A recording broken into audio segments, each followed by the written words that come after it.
Hi, good evening, everybody, and welcome to another Saturday Night Live session. And what we're talking about today is a new book launched by one of our dobbers, Dr. Andrew Koh Chan Singh, and the book is entitled Memoirs of a Doctor. So before I call him on board, this is the book which I have. I ordered it and got it last week, and I finished it. So without further ado, I'm going to call Andrew on stage. Hi, Andrew. Good evening. Hi, Alan. Hi.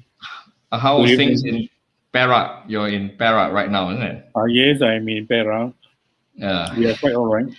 yeah. And The I see. frontliners are being vaccinated in I saw batches. I saw your vaccination photo. Today I had So a vaccination. It's quite yeah. quite a painless thing. Huh? No, my Quite a arm is a painless. bit sore for a day. I had my first jab on Thursday. No, I'm lucky. I didn't have anything there. Yeah. So for those of you who've been following Dobbs on Facebook, actually Andrew has posted a few chapters from his book. Again, just to show you, it's called Memoirs of a Doctor. So I think it was an interesting read. I finished it, Andrew. I Oh, actually oh, finished it. Yeah, congratulations. yeah, and it's Happy reading. it's yeah, no, it's also brought back memories because you're my senior in medical school, University of Malaya. You are class of 72 to 1977. So I Correct. Yes. joined medical school the year after you finished. I joined in 1978. Oh, So okay. One yeah, year I later. joined in that. Yeah. So I think the would you like to tell us a little bit about yourself? Maybe to get the Dobbers to know about you. Okay. Where Okay. you? So, Yeah, yeah. so I graduated from MU in 1977. So that will be the ninth batch of the medical school, medical student. Um, I'm a cardiologist. My last appointment was the cardiologist in Perak Community Specialist Hospital and KPJ Ipoh KPJ Ipoh Specialist Hospital. Mhm. But I have retired in January of 2020. January of 2020. So I've been in government service. I have been in army service. I have been in private practice. So be quite a number of years. Mhm. 48 years from medical school. I have been in medicine. That's a very rich career, Dr. Koh. A very I think, long, yeah, long, illustrious career. Yeah, burnout not situation. burnout. And I think those of us still working probably envy you in your retirement. So what inspired you to write your book? So what happened was it started off with an accident, Mm, Alan. In mm, mm, December of 2019, I mm, had an accident which resulted in tetraparesis. There was a mm, cervical spine injury because of a fall. I was paralyzed from below my neck. I mm, couldn't move my hands and feet. I had to be operated on. I had to mm, be operated on the spinal surgery, and then gradually I was able to regain my function of my hands and feet. At that mm, time, I cannot even lift up my pen. I cannot even carry a pen because my finger movement is gone. When I recover back mm, some power, mm, but my finger mm, grip was not there. I couldn't sign check, couldn't write write anything. So I was a bit worried. Mm.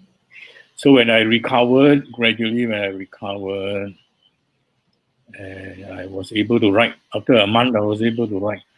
So I thought I need to write. I need to write up because so difficult to write. And now I could write, so I thought I would write. And because I handed in my resignation, I in January, I could sort of don't want to do any practice. Huh? Mm. I have time.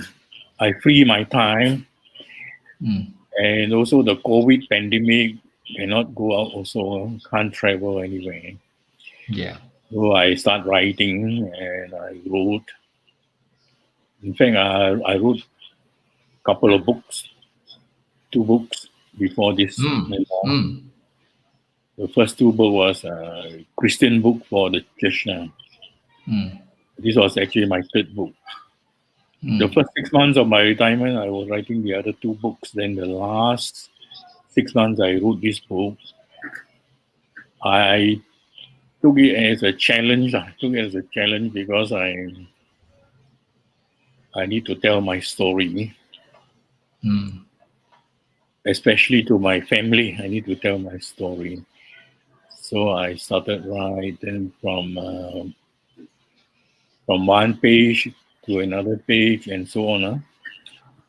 And it was completed. To my surprise, it was able to complete. I was very surprised because I'm not good in writing. Mm. My English is not that fantastic,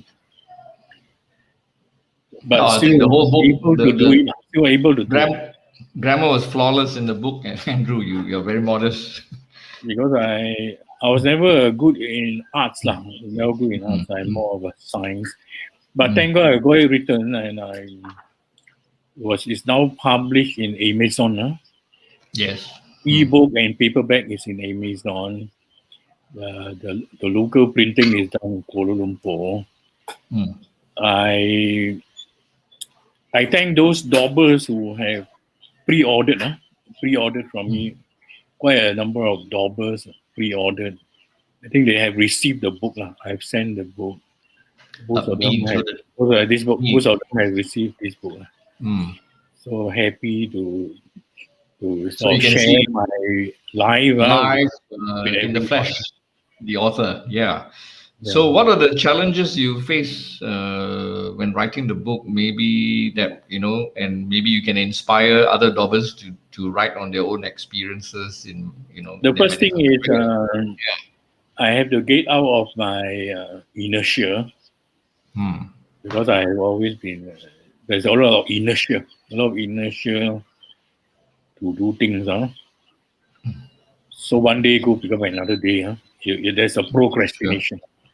There's a Sure. procrastination. One day become another day, and there is a fear of exposing the past into the eyes of the public because it's a private. I have to expose some of my private details to the public. So there's some fear there, some worry. Mm. Mm. Worry whether the book will be accepted, Mm. whether it will really materialize. So there is a bit of challenge there. And then the other challenge is how to write, where to start. We have a long story. We have so many years out, where to start, when to start, and so on. I have to figure out the chapters. Mm. I have to figure out the outline, Mm. and then I have to do some research. I got to go back to my hometown. I have to meet up with those people who knew me when I was small. Mm. My school teachers, some of them are in the 70s, in their 80s, Mm. my classmates, my neighbors, so got to do a lot of research, as much as I can, and then we need to do a bit of writing skill. Need to attend some seminars Mm. on writing skills. And of course, there is a Google and a YouTube.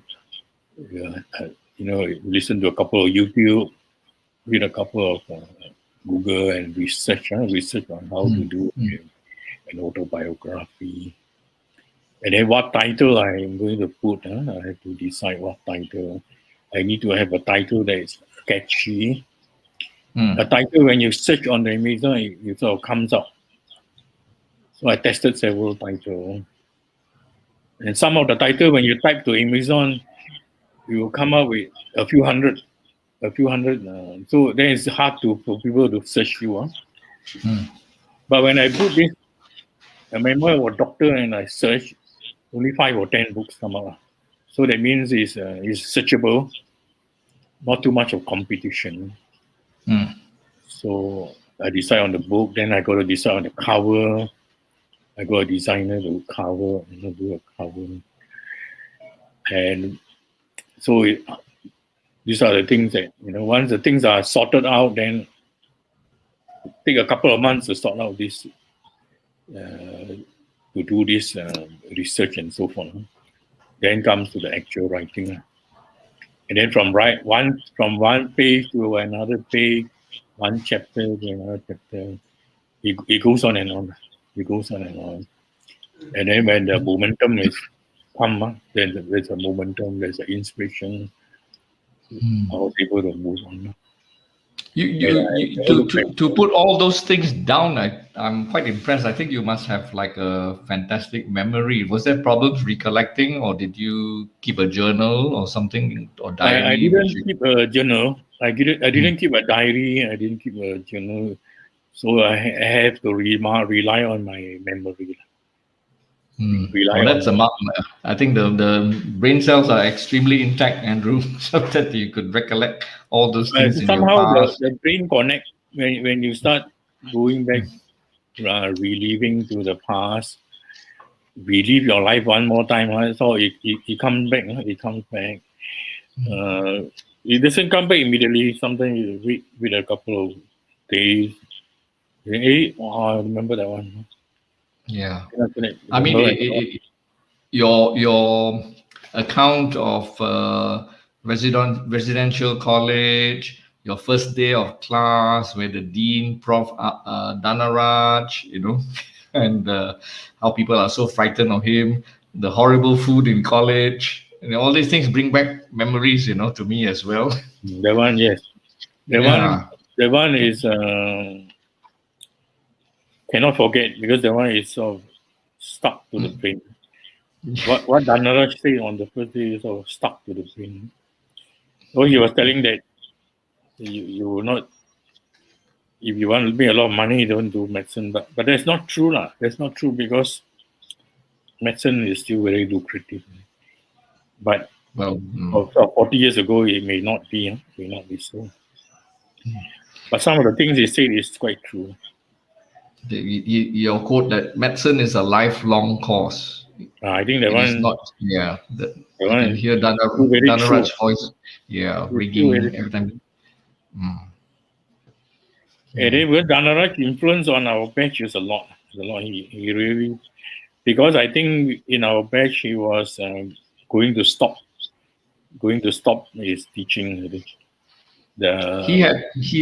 He sort of. I mean, he's no longer the dean when I was a medical school, but he still came back to take some of us in teaching classes. At my time, he was the last 1 or 2 year of his deanship.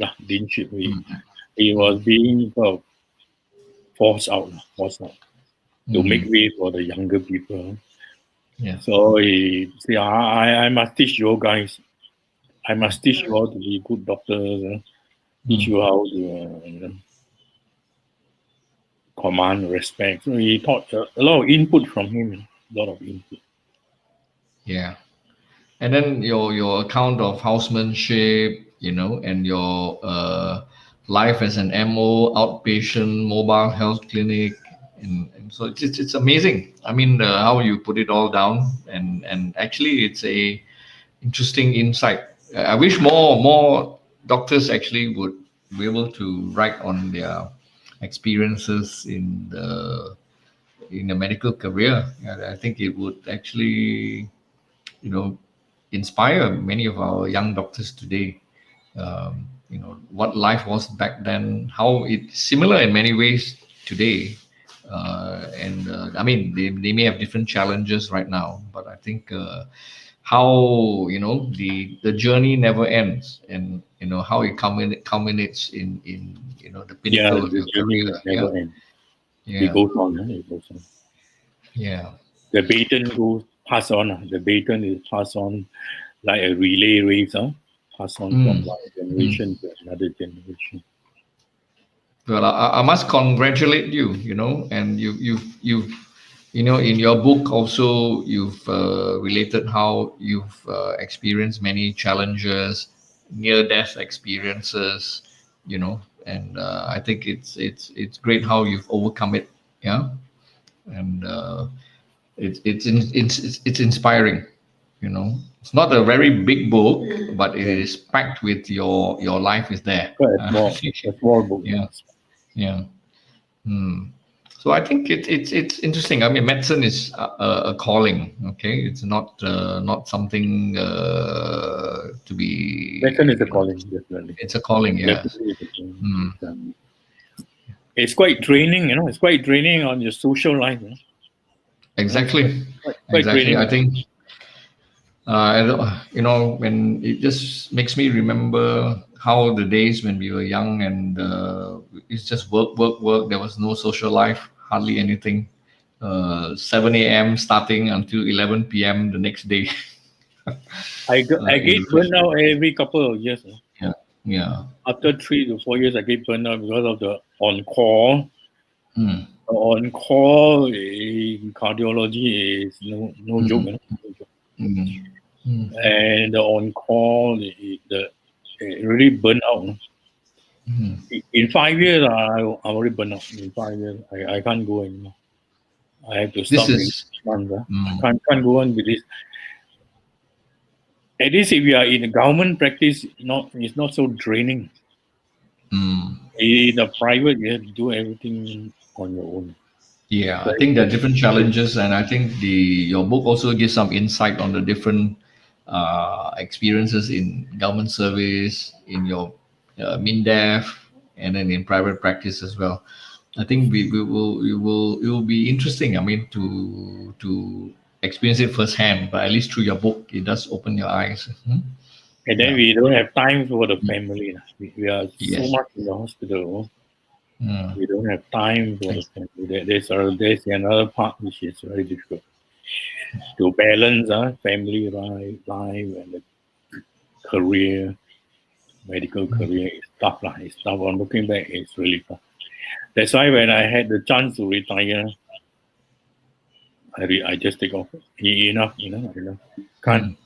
can't go on with this 24 hours. Okay, I just want to show you a little bit about the book. So this is the cover. Okay, Memoirs of a Doctor. You can actually order a copy. I just want to share this. If you did not pre-order it, Dr. Koh has kindly provided Dobbers a discount code. Instead of the usual 35 ringgit, if you put the discount code DOBS, you can get it for 28 ringgit. Okay, and you can email him or WhatsApp him uh, for details on how to purchase. Okay, this is if you want the paperback version.